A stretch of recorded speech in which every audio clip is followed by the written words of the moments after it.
আমছু নেতা ৰেজাউল কৰিম চৰকাৰক এইবাৰ টাৰ্গেট কৰি লৈছে খুদ আমছুৱে সংবাদমেল পাতি এনেধৰণে প্ৰত্যাহ্বান জনাইছে দিল্লীত যি ধৰ্ণা কৰিবলৈ গৈছিল আমছু নেতা ৰেজাউল কৰিম চৰকাৰে সেই ধন ক'ত পালে দিল্লীলৈ ধৰ্ণা কৰিবলৈ নহয় সেলফি উঠিবলৈহে গৈছে আমছু নেতা ৰেজাউল কৰিম চৰকাৰ এই মুহূৰ্তত সঠিক তথ্য আপোনালোকক আমি জনাবলৈ চেষ্টা কৰিম সবিশেষ আমি জনাই আছো মুখ্যমন্ত্ৰীৰ বি টিমৰ এজেন্ট ৰেজাউল কৰিম চৰকাৰ খুদ আমছুৱে সংবাদমেল পাতি এনেধৰণে মন্তব্য কৰিছে ৰেজাউল কৰিম চৰকাৰৰ বিৰুদ্ধে যদি সঁচাকৈয়ে সংখ্যালঘুৰ নেতা ৰেজাউল কৰিম তেনেহলে দিল্লীত কিয় ধৰ্ণা দি আছে উচ্ছেদ হৈছে সোণাপুৰত চিঞৰিছে দিল্লীত এই মন্তব্য আমছুৰ অসমৰ সমস্যাক লৈ অসমত আন্দোলন কৰক ৰেজাউল কৰিম চৰকাৰে আমছুত বৰ্তমান সময়ত এক প্ৰকাৰ ফাট মেলা দেখিবলৈ পোৱা গৈছে দিল্লীত আন্দোলন কৰিবলৈ গৈ ক'ত টকা পাইছে সংখ্যালঘু নেতা এনেধৰণে মন্তব্য কৰিছে খুদ সংখ্যালঘু এটা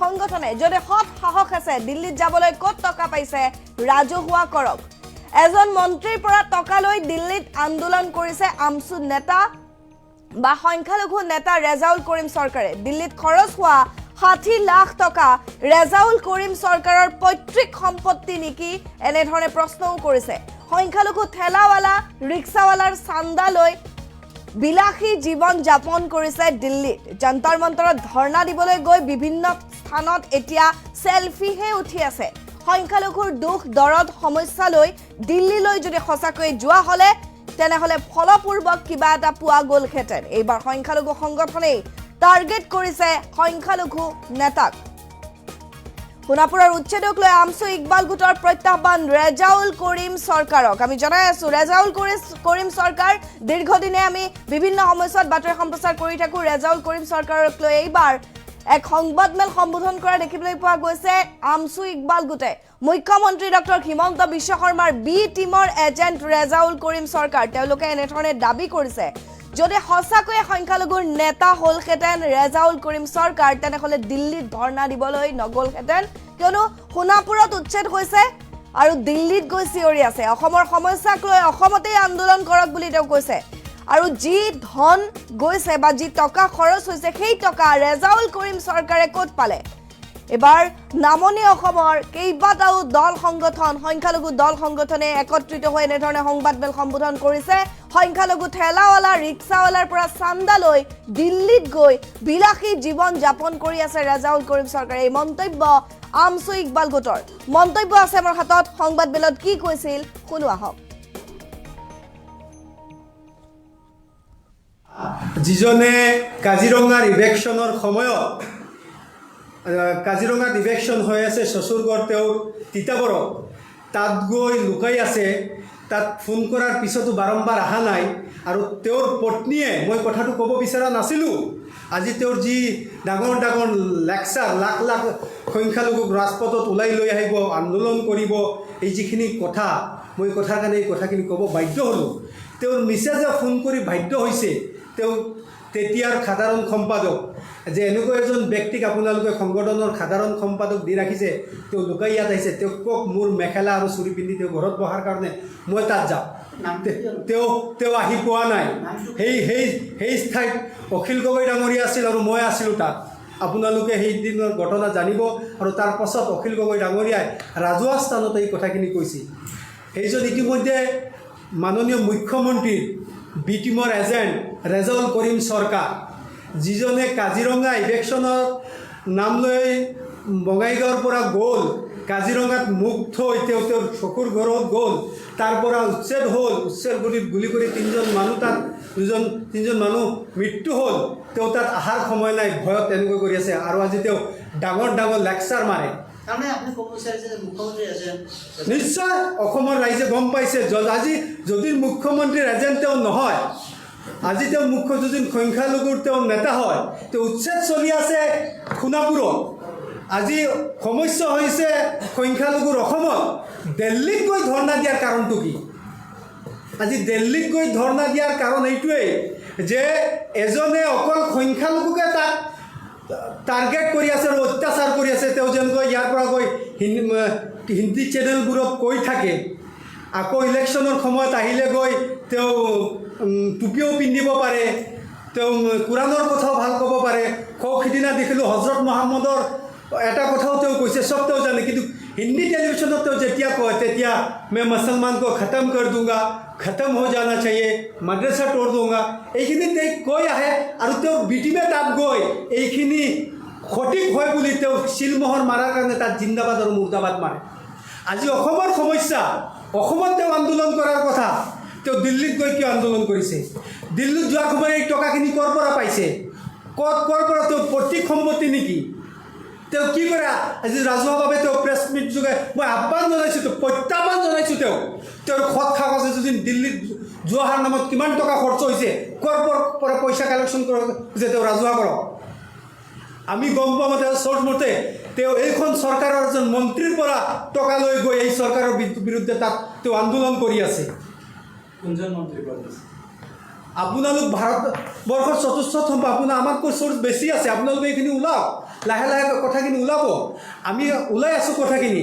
আমি যেতিয়া তথ্য আকাৰে ক'ব আমাৰ তাত এটা খবৰ আহিছে এজন মন্ত্ৰীৰ পৰা তেওঁলোকে টকাখিনি লৈছে, সেইনে তেওঁ ৰাজহুৱাকৈ কওক, তেওঁ প্ৰেছ মিটৰ জৰিয়তে কওক। আজি যদি দিল্লীত যোৱাৰ নামত ফ্লাইটত আৰু থকা হয় এজনৰ যদি 30,000 খৰচা হয়, যদি 200 ষ্টুডেণ্ট, তাৰ পাছত 60 লাখ টকা, এই 60 লাখ টকা কাৰ? তেওঁলোকৰ পৈতৃক সম্পত্তি নেকি? হয়তো কোনোবা মন্ত্ৰীৰ পইচা, নহ'লে আমাৰ সংখ্যালঘু ঠেলাৱালা ৰিক্সাৱালা এওঁলোকৰ পৰা গৈ তেওঁলোকে চান্দা কালেকশ্যন কৰি তেওঁলোকৰ বিলাসিতা জীৱন তাত পাৰ কৰিব গৈছে, ধৰ্ণা দিব গৈছে তেওঁলোকে যন্তৰ মন্তৰত। আপোনালোকে তেওঁলোকৰ ফেচবুক খুচৰি চাব, তেওঁলোক গৈ বিভিন্ন জেগাত চেলফি মাৰি আছে, প'জ দি আছে, তাত কি প'জত গৈছে নেকি? আজি যদি সংখ্যালঘুত তেওঁলোকে দুখ দৰত লৈ গ'লেহেঁতেন, তেওঁলোকে গৈ সেই তাত ধৰ্ণা কৰাৰ পিছত তাৰ পৰা কি এটা ফলপ্ৰসূ হওক। দিল্লীত আপোনালোক গৈছে, 50-60 লাখ টকা খৰচ কৰিছে, এটা ভাল প্লেটফৰ্ম আনি এই অসমত কি পৰিস্থিতি হৈ আছে, অসমত যে এই চৰকাৰখন ব্যৰ্থ, সংখ্যালঘুৰ কাৰণেই হওক, সংখ্যাগুৰুৰ কাৰণেই হওক। মইতো ক'ব বিচাৰিছিল যে মাননীয় বৰ্তমানৰ মুখ্যমন্ত্ৰী অকল তেওঁৰ চকীৰ কথা, তেওঁৰ কথা চিন্তা কৰি আছে, তেওঁ বিজেপিৰ শ্লোগানতো নাই। তেওঁতকৈ কট্টৰ হিন্দু নেতা আছে যোগী আদিত্যনাথ, তাতোতো তেনেকুৱা ধৰণৰ ঘটনা হোৱা নাই, তাতোতো ডেভেলপমেণ্টৰ কাম হৈ আছে। আজি চৰকাৰৰ মাটি দৰকাৰ আছে, উচ্ছেদৰ দৰকাৰ আছে, কৰক, উচ্ছেদৰ এক প্ৰক্ৰিয়া আছে, নোটিছ দিয়ক তেওঁলোকে, সেই মানুহজনৰ পুনৰ সংস্থাপনৰ ব্যৱস্থা কৰক, তাৰ পাছত উচ্ছেদ কৰক। চৰকাৰৰ মাটিৰ প্ৰয়োজন আছে, আমাৰ ক'বলগীয়া নাই, কিন্তু উচ্ছেদিতসকলক পুনৰ সংস্থাপন নকৰি উচ্ছেদ, আকৌ কেইদিনমান পিছত তেওঁলোকক ক্ষতিপূৰণ, এইবোৰ কি নাটক? আৰু এয়া আছিল মন্তব্য। সংবাদমেল পাতি এনেধৰণে ৰেজাউল কৰিম চৰকাৰক প্ৰত্যাহ্বান জনাইছে খুদ সংখ্যালঘু সংগঠনে, সংখ্যালঘু ছাত্ৰ সংগঠনে এনেধৰণে মন্তব্য কৰিছে। যদি সঁচাকৈয়ে সংখ্যালঘুৰ নেতা ৰেজাউল কৰিম চৰকাৰ, তেনেহ'লে দিল্লীত কিয় ধৰ্ণা দি আছে? উচ্ছেদ হৈছে সোণাপুৰত, চিঞৰিছে দিল্লীত, এনেধৰণে সংবাদমেল পাতি তেওঁলোকে কৈছে। অসমৰ সমস্যা লৈ অসমতে আন্দোলন কৰক বুলি সংখ্যালঘু নেতাক কৈছে সংখ্যালঘু ছাত্ৰ সংগঠনে। আমচুত ফাট মেলিছে নেকি? আমচুত কিহৰ এনেধৰণে মতানৈক্যৰ সৃষ্টি হৈছে? দিল্লীত আন্দোলন কৰিবলৈ ক'ত ইমান টকা পাইছে বুলিও প্ৰশ্ন উত্থাপন কৰিছে। যদি সৎ সাহস আছে, দিল্লীত যাবলৈ ক'ত টকা পাইছে, কিমান খৰচ হৈছে, ৰাজহুৱা কৰক ৰেজাউল কৰিম চৰকাৰে। এজন মন্ত্ৰীৰ পৰা টকা লৈ দিল্লীত আন্দোলন কৰিছে সংখ্যালঘু নেতা ৰেজাউল কৰিম চৰকাৰে। দিল্লীত খৰচ হোৱা 60 লাখ টকা ৰেজাউল কৰিম চৰকাৰৰ পৈতৃক সম্পত্তি নেকি? সংখ্যালঘু ঠেলাৱালা ৰিক্সাৱালাৰ চান্দা লৈ বিলাসী জীৱন যাপন কৰিব গৈছে দিল্লীত। যন্তৰ মন্তৰত ধৰ্ণা দিবলৈ গৈছে ঠিকেই, কিন্তু বিভিন্ন স্থানত চেলফিও উঠি ফেচবুক পোষ্ট দিছে। সংখ্যালঘুৰ দুখ সমস্যা লৈ দিল্লীলৈ যোৱা হ'লে কিবা আশা কৰিব পৰা গ'লহেঁতেন। এইবাৰ সংখ্যালঘু সংগঠনেই টাৰ্গেট কৰিছে সংখ্যালঘু নেতাক।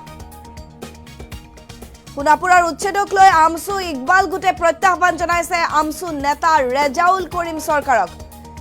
মুখ্যমন্ত্ৰীৰ বি টিমৰ এজেণ্ট বুলি কৈছে ৰেজাউল কৰিম চৰকাৰ। আমাৰ হাতত মন্তব্য আছে, পুনৰবাৰ আগবঢ়াইছো।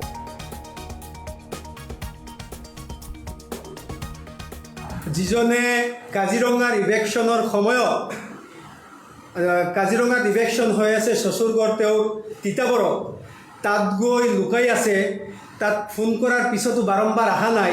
আৰু তেওঁৰ পত্নীয়ে, মই কথাটো ক'ব বিচৰা নাছিলোঁ, আজি তেওঁৰ যি ডাঙৰ ডাঙৰ লেকচাৰ, লাখ লাখ সংখ্যালঘুক ৰাজপথত ওলাই লৈ আহিব, আন্দোলন কৰিব, এই যিখিনি কথা, মই কথাৰ কাৰণে এই কথাখিনি ক'ব বাধ্য হ'লোঁ। তেওঁৰ মিছেজে ফোন কৰি বাধ্য হৈছে তেওঁ তেতিয়াৰ সাধাৰণ সম্পাদক, যে এনেকুৱা এজন ব্যক্তিক আপোনালোকে সংগঠনৰ সাধাৰণ সম্পাদক দি ৰাখিছে, তেওঁ লুকাই ইয়াত আহিছে, তেওঁক কওক মোৰ মেখেলা আৰু চুৰি পিন্ধি তেওঁ ঘৰত বহাৰ কাৰণে মই তাত যাওঁ। তেওঁ আহি পোৱা নাই। সেই ঠাইত অখিল গগৈ ডাঙৰীয়া আছিল আৰু মই আছিলোঁ তাত। আপোনালোকে সেইদিনৰ ঘটনা জানিব। আৰু তাৰ পাছত অখিল গগৈ ডাঙৰীয়াই ৰাজহুৱা স্থানত এই কথাখিনি কৈছিল। সেইজন ইতিমধ্যে মাননীয় মুখ্যমন্ত্ৰীৰ বি টিমৰ এজেণ্ট ৰেজাউল কৰিম চৰকাৰ, যিজনে কাজিৰঙা ইভেকশ্যনৰ নাম লৈ বঙাইগাঁৱৰ পৰা গ'ল, কাজিৰঙাত মুখ থৈ তেওঁ তেওঁৰ চকুৰ ঘৰত গ'ল, তাৰ পৰা উচ্ছেদ হ'ল, উচ্ছেদ গুলি কৰি তিনিজন মানুহ মৃত্যু হ'ল। তেওঁ তাত অহাৰ সময় নাই, ভয়ত তেনেকৈ কৰি আছে। আৰু আজি তেওঁ ডাঙৰ ডাঙৰ লেকচাৰ মাৰে। নিশ্চয় অসমৰ ৰাইজে গম পাইছে। আজি যদি মুখ্যমন্ত্ৰীৰ এজেণ্ট তেওঁ নহয়, আজি তেওঁ যদি সংখ্যালঘুৰ তেওঁ নেতা হয়, তেওঁ উচ্ছেদ চলি আছে সোণাপুৰত। আজি সমস্যা হৈছে সংখ্যালঘুৰ অসমত। দিল্লীত গৈ ধৰ্ণা দিয়াৰ কাৰণটো কি? আজি দিল্লীত গৈ ধৰ্ণা দিয়াৰ কাৰণ এইটোৱেই যে এজনে অকল সংখ্যালঘুকে তাক টাৰ্গেট কৰি আছে আৰু অত্যাচাৰ কৰি আছে। তেওঁ যেনেকৈ ইয়াৰ পৰা গৈ হিন্দী চেনেলবোৰত কৈ থাকে, আকৌ ইলেকশ্যনৰ সময়ত আহিলে গৈ তেওঁ টুপিও পিন্ধিব পাৰে, তেওঁ কোৰাণৰ কথাও ভাল ক'ব পাৰে। সিদিনা দেখিলোঁ হজৰত মহম্মদৰ এটা কথাও তেওঁ কৈছে, চব তেওঁ জানে। কিন্তু হিন্দী টেলিভিশ্যনত তেওঁ যেতিয়া কয়, তেতিয়া মই মুছলমানক খতম কৰি দূংগা, খতম হৈ জানা চাহিয়ে, মাদ্ৰাছা তোৰ দূংগা, এইখিনি তেওঁ কৈ আহে। আৰু তেওঁ বিটিমে তাত গৈ এইখিনি সঠিক হয় বুলি তেওঁ শিলমোহৰ মাৰাৰ কাৰণে তাত জিন্দাবাদ আৰু মুৰ্দাবাদ মাৰে। আজি অসমৰ সমস্যা, অসমত তেওঁ আন্দোলন কৰাৰ কথা, তেওঁ দিল্লীত গৈ কিয় আন্দোলন কৰিছে? দিল্লীত যোৱাৰ সময়ত এই টকাখিনি ক'ৰ পৰা পাইছে? ক'ৰ পৰা তেওঁ প্ৰতীক সম্পত্তি নেকি? তেওঁ কি কৰে? আজি ৰাজহুৱাভাৱে তেওঁ প্ৰেছ মিট যোগে মই আহ্বান জনাইছোঁ, প্ৰত্যাহ্বান জনাইছোঁ। তেওঁৰ সৎ কাগজে যদি দিল্লীত যোৱাৰ নামত কিমান টকা খৰচ হৈছে, ক'ৰ পৰা পইচা কালেকশ্যন কৰক যে তেওঁ ৰাজহুৱা কৰক। আমি গম পোৱা মতে চৰ্ট মতে তেওঁ এইখন চৰকাৰৰ এজন মন্ত্ৰীৰ পৰা টকা লৈ গৈ এই চৰকাৰৰ বিৰুদ্ধে তাত তেওঁ আন্দোলন কৰি আছে। কোনজন মন্ত্ৰীৰ পৰা? আপোনালোক ভাৰতবৰ্ষৰ চতুৰ্থ স্তম্ভ, আপোনাৰ আমাতকৈ চ'ৰ্চ বেছি আছে। আপোনালোকে এইখিনি ওলাওক, লাহে লাহে কথাখিনি ওলাব। আমি ওলাই আছোঁ কথাখিনি। আমি যেতিয়া তথ্য আকাৰে ক'ব, আমাৰ তাত এটা খবৰ আহিছে এজন মন্ত্ৰীৰ পৰা তেওঁলোকে টকাখিনি লৈছে, সেইনে তেওঁ ৰাজহুৱাকৈ কওক, তেওঁ প্ৰেছ মিটৰ জৰিয়তে কওক। আজি যদি দিল্লীত যোৱাৰ নামত ফ্লাইটত আৰু থকা এজনৰ যদি 30,000 খৰচা হয়, যদি 200 ষ্টুডেণ্ট, তাৰ পাছত 60 লাখ টকা। এই 60 লাখ টকা কাৰ? তেওঁলোকৰ পৈতৃক সম্পত্তি নেকি? হয়তো কোনোবা মন্ত্ৰীৰ পইচা, নহ'লে আমাৰ সংখ্যালঘু ঠেলাৱালা, ৰিক্সাৱালা এওঁলোকৰ পৰা গৈ তেওঁলোকে চান্দা কালেকশ্যন কৰি তেওঁলোকৰ বিলাসিতা জীৱন তাত পাৰ কৰিব গৈছে। ধৰ্ণা দিব গৈছে তেওঁলোকে যন্তৰ মন্তৰত। আপোনালোকে তেওঁলোকৰ ফেচবুক খুচৰি চাব, তেওঁলোক গৈ বিভিন্ন জেগাত চেলফি মাৰি আছে, প'জ দি আছে। তাত কি প'জত গৈছে নেকি? আজি যদি সংখ্যালঘুত তেওঁলোকে দুখ দৰদ লৈ গ'লেহেঁতেন, তেওঁলোকে গৈ সেই তাত ধৰ্ণা কৰাৰ পিছত তাৰ পৰা কি এটা ফলপ্ৰসূ হওক। দিল্লীত আপোনালোক গৈছে, 50-60 লাখ টকা খৰচ কৰিছে, এটা ভাল প্লেটফৰ্ম আনি এই অসমত কি পৰিস্থিতি হৈ আছে, অসমত যে এই চৰকাৰখন ব্যৰ্থ, সংখ্যালঘুৰ কাৰণেই হওক, সংখ্যাগুৰুৰ কাৰণেই হওক।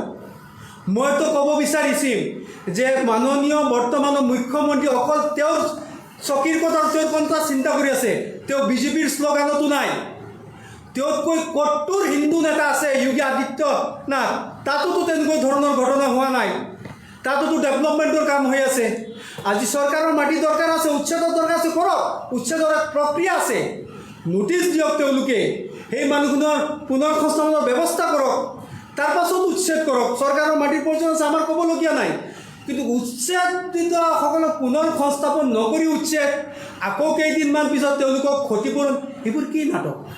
আৰু এজন নেতা যিজনে কাজিৰঙাৰ ইভেকশ্যনৰ সময়ত, কাজিৰঙাত ইভেকশ্যন হৈ আছে চচুৰগড়, তেওঁৰ তিতাবৰত, তাত গৈ লুকাই আছে, তাত ফোন কৰাৰ পিছতো বাৰম্বাৰ অহা নাই আৰু তেওঁৰ পত্নীয়ে মই কথাটো ক'ব বিচৰা নাছিলোঁ।